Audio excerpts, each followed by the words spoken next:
하나님의 말씀 시편 5편 1절부터 12절까지 말씀입니다. 시편 5편 1절부터 12절까지 저와 여러분이 한 절씩 교독하겠습니다. 여호와여, 나의 말에 귀를 기울이사 나의 심정을 헤아려 주소서.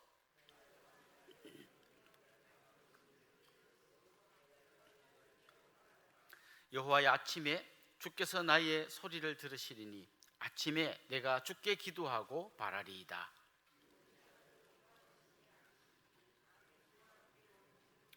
오만한 자들이 주의 목전에 서지 못하리이다. 주는 모든 행악자를 미워하시며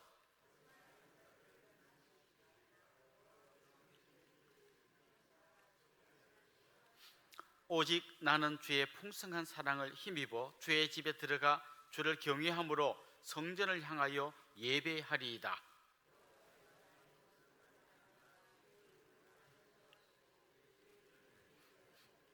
그들의 입에 신실함이 없고 그들의 심중이 심히 악하며 그들의 목구멍은 열린 무덤 같고 그들의 혀로는 아첨 하나이다.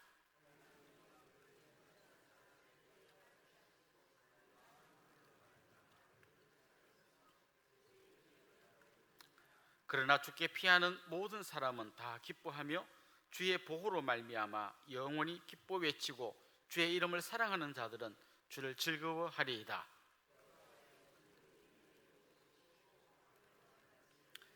그를 호위하시리이다.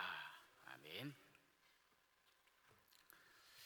주전자에 물을 끓이면 그 전기가 굉장히 강한 힘이 있어가지고 주전자 뚜껑을 아주 날려버릴 수 있습니다.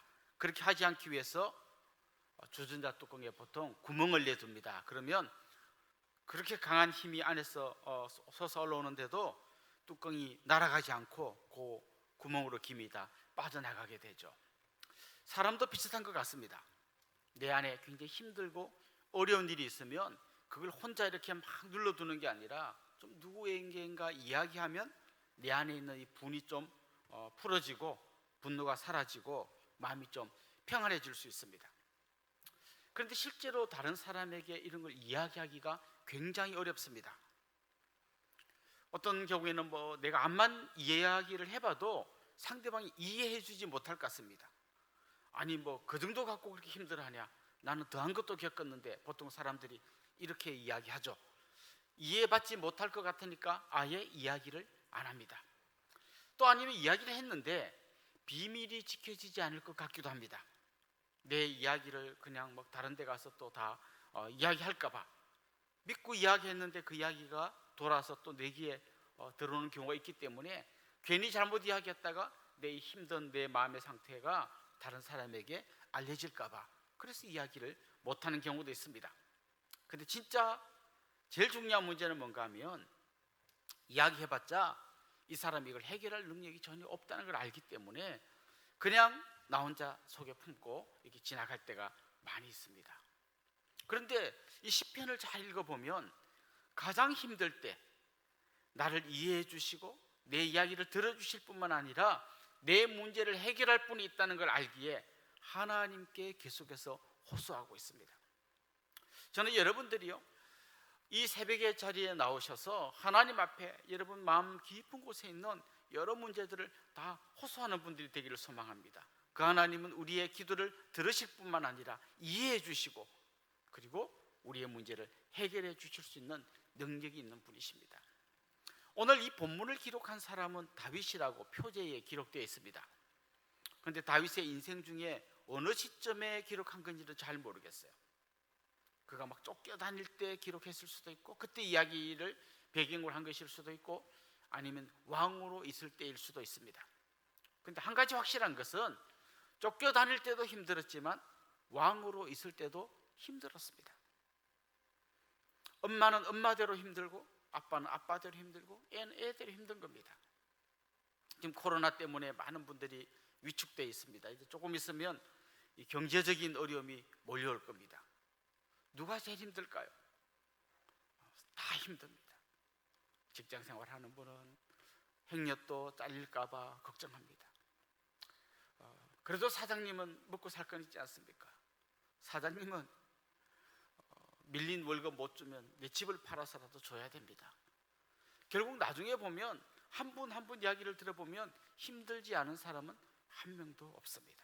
왕은 왕대로 힘들고 쫓겨다니는 사람은 쫓겨다니는 사람대로 힘들고 다 힘든 거죠. 자, 지금 다윗은 이 힘든 자기의 마음을 가지고 하나님 앞에 나와서 호소하고 있습니다. 여러분 1절 말씀을 한번 보십시오. 그가 이렇게 이야기합니다. 여호와여 나의 말에 귀를 기울이사 나의 심정을 헤아려 주소서. 하나님, 이 원어를 좀 직역하면 귀를 기울이사, 이 말은 귀 좀 저한테 주십시오. 그냥 저 멀리 있는 하나님이 아니라 바로 하나님의 귀에 대고 그가 이야기하고 싶어 합니다. 그러면서 또 2절에 보면 나의 부르짖는 소리를 들으소서. 사실 인간의 입장에서 생각하면 좀 이거 어려운 겁니다. 남의 귀에 가까이 가가지고 귀에다가 부르짖어 버리면 이건 그 상대방이 굉장히 어렵겠죠. 근데 그는 이렇게 이야기하는 거죠. 하나님, 정말 하나님 귀에 대고 제가 부르짖고 싶습니다. 여기에 앞에 심정을 헤아려 달라는 말은 좀 속으로 웅얼웅얼거리는 겁니다. 그런데 2절에 나오는 부르짖겠다는 말은 막 소리 질러 기도하겠다는 거죠. 여러분, 웅얼웅얼거리는 사람이 더 절박할까요? 부르짖는 사람이 더 절박할까요? 이건 쉽게 말할 수 없습니다. 여러분, 장례식에서 통곡하는 사람이 더 슬플까요? 아니면 눈물도 못 흘리는 사람이 더 슬플까요? 이거 쉽게 이야기할 수 없습니다. 부르짖는 사람은 부르짖는 대로 힘든 거고, 속으로 웅얼거리는 사람은 웅얼거리는 대로 힘드는 거죠. 지금 다윗은 이 두 가지를 같이 표현하고 있습니다. 한편으로는 속으로 웅얼웅얼거리면서 하나님 하는 거고, 또 한편은 막 부르짖으면서 하나님께 기도하는 거죠. 그런데 그는 기도함으로써 자기의 문제를 풀어나가려고 합니다. 근데 오늘 본문을 잘 읽어보면 제가 기도합니다라는 그의 기도의 표현이 있지만, 또 한 가지는 내가 이렇게 하겠습니다라고 하는 자신의 결단도 있습니다. 여러분, 기도 안에는요, 나의 결심도 같이 포함되어야 정상인 거예요. 예를 들면 우리 주기도문 할 때 나라가 임하옵시며 하나님의 나라가 임하기를 기도했다면 내가 하나님의 통치를 받아야 되는 거예요. 그래야 하나님 나라가 임하지 않습니까? 한편으로는 내가 하나님 이렇게 해주십시오라고 기도하지만 동시에 그 하나님께 기도한 대로 내가 또 살아야 하는 거죠. 그러니까 내가 해주십시오 하는 말하고 저 이렇게 살겠습니다 라는 말이 오늘 본문에 잘 보면 같이 섞여 있습니다. 첫 번째 그의 결심이 뭔가 하면 바라리이다 라고 하는 표현이 나옵니다. 3절 말씀 한번 보십시오. 여호와의 아침에 주께서 나의 소리를 들으시리니 아침에 내가 주께 기도하고 바라리이다. 이 바라리이다 라는 말은 뭔가 하면 정말 하나님 앞에 내가 간절히 기도하고 그 다음 내가 지켜보겠다는 거예요. 무슨 말이죠? 하나님이 응답하는 그 상황을 내가 지켜보겠다는 거예요. 두 눈 똑똑히 뜨고 내가 지켜보겠습니다. 간절히 지켜보겠습니다. 간절히 기다리겠습니다. 바로 이런 뜻입니다. 기도했다는 말은 다른 말로 뭔가 하면 하나님이 반드시 응답할 것을 신뢰하고 기다리는 겁니다. 왜 우리가 기다리지 못합니까? 신뢰하지 못하기 때문입니다. 아이들과 부모님 사이도 그런 일이 많이 있죠. 아빠 뭐 좀 해주세요. 그러면 이제 막 기다립니다. 막 기다리는데 만약에 신뢰하지 못하면 어떻게 될까요? 계속 조릅니다. 해주세요, 더 해주세요, 해주세요. 좀 기다려라, 해줄게. 신뢰하는 사람은 그냥 기다립니다. 신뢰 못하면 기다리지 못하고 계속 불안해하는 것이죠. 기다린다는 말 속에는 또 어떤 의미가 담겨져 있냐면 하나님의 때가 있다는 거예요. 나는 지금 응답되었으면 좋겠어요. 지금 하나님께서 내 기도 가운데 귀를 기울여 주실 뿐만 아니라 바로 응답해 주시면 좋겠는데 내가 바라리이다, 간절히 기다리겠습니다, 간절한 마음으로 지켜보겠습니다 라고 말하는 건 뭔가 하면 하나님의 때가 있다는 거예요. 그때는 내 때와 다를 수 있습니다. 나는 지금이에요. 근데 하나님은 조금 더 기다리라 할 수도 있습니다. 그런데 중요한 건 뭡니까? 내가 믿음으로 신뢰하면서 기다리겠다는 것이죠. 첫 번째 바라리이다 라고 그가 이야기했습니다. 두 번째는 예배하리이다. 이 예배라고 하는 것 안에는요 하나님께 기도하는 사람의 어떤 결심과 연결되어 있는 거죠. 7절 말씀 한번 보십시오. 오직 나는 주의 풍성한 사랑을 힘입어 주의 집에 들어가 주를 경외함으로 성전을 향하여 예배하리이다. 여러분, 지금 사람들 때문에 힘듭니다. 환경 때문에 힘듭니다. 힘들어서 흔들립니다. 흔들려서 예배가 사라집니다. 그러면 그 사람에게 답이 없는 거예요. 가끔씩 그런 분들이 있습니다. 요즘 왜 교회를 안 나오십니까? 누구라고 말할 수는 없지만 어떤 사람 때문에 내가 힘듭니다. 사람이 힘들어서 예배를 포기하면 답이 없습니다. 아무리 힘들어도요, 예배의 자리에 나가서 하나님께 이야기해야 되는 거예요. 예배의 자리에 나가서 하나님께 위로를 받아야 되는 거예요. 사람이 힘들기 때문에 예배를 포기하면 그 사람도 실패자가 되고 나도 실패자가 되는 거예요. 흔들리면 다 실패자가 되는 거예요. 오늘 본문에 보면 악한 사람을 묘사하는 표현들이 많이 나옵니다. 악인, 오만한 자, 행악자, 거짓말하는 자, 피 흘리기를 좋아하는 자, 속이는 자, 입에 신실함이 없는 자, 목구멍이 열린 무덤 같은 자, 혀로는 아첨하는 자. 이 악한 사람들을 표현하는 다양한 표현이 있습니다만은 그들의 공통점이 뭔지 아십니까? 5절 한번 보십시오.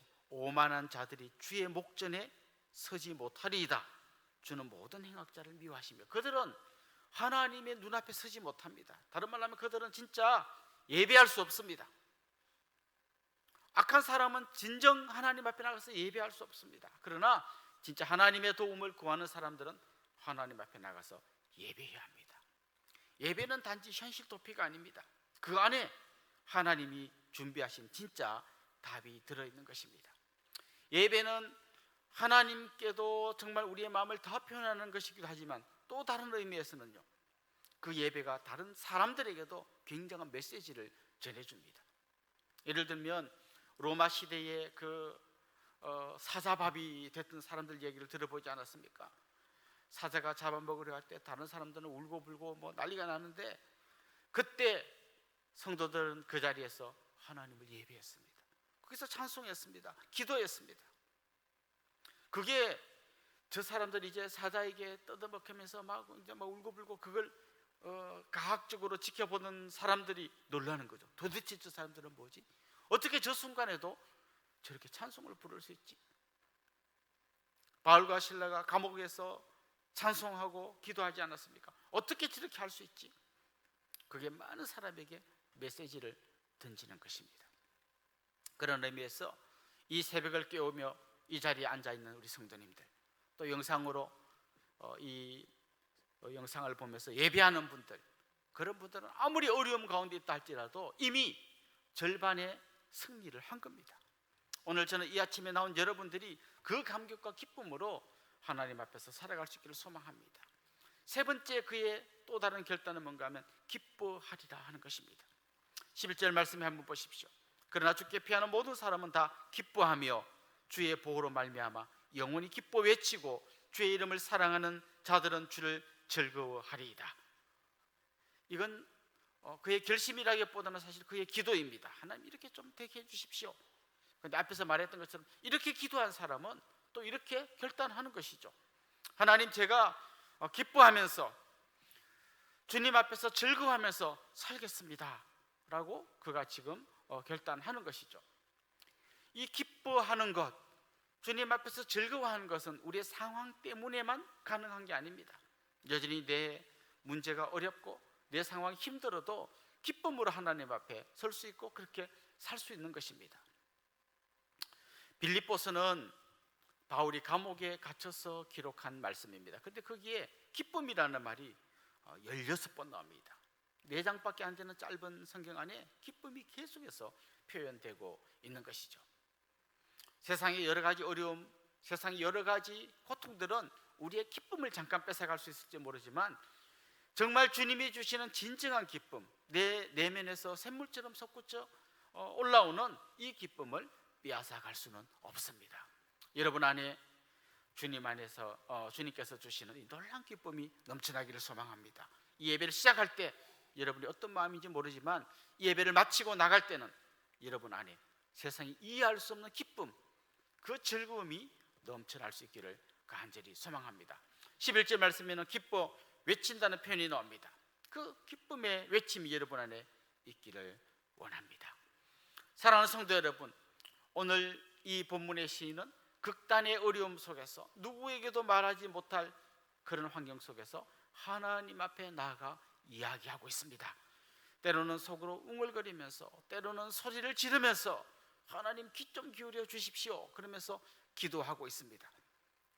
그 기도는 혼자 하나님 앞에 외치는 그런 기도로 끝나는 것이 아니라, 하나님, 저희가 그 기도 안에서 하나님을 바라겠습니다, 그 기도 안에서 하나님 앞에 나아가 예배하겠습니다, 그 기도하는 가운데 저는 기쁨의 찬양으로 외치겠습니다. 이게 그의 기도와 결단이 어우러진 오늘 시인 것입니다.